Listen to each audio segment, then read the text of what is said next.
দাড়ি রাখলে বালা বউ পাইতা না। না আমরা বইয়ে বইয়ে সিরে না সবাই, আপনি না খেল বালা বউ পাইছেন। আমরা হুজুররা বসে বসে আপনি কি বনে না খাই হুদা? কি বলেন আপনি এগুলো? এই সমস্ত বাজে কথার কোনো অর্থ আছে কি বলেন না কেন? শয়তানের ধোঁকা ছাড়া আর কিচ্ছু না, নফসের ধোঁকা ছাড়া আর কিচ্ছু না। কেন ছেড়ে দিবেন আল্লাহর নবীর সুন্নত? হাসরের ময়দানে কেমনে দাঁড়াইবেন বাপ?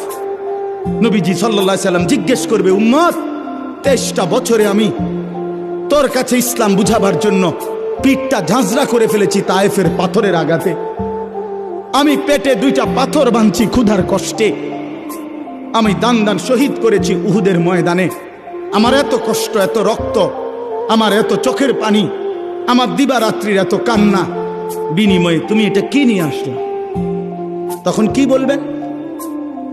কি বলবেন বাবা?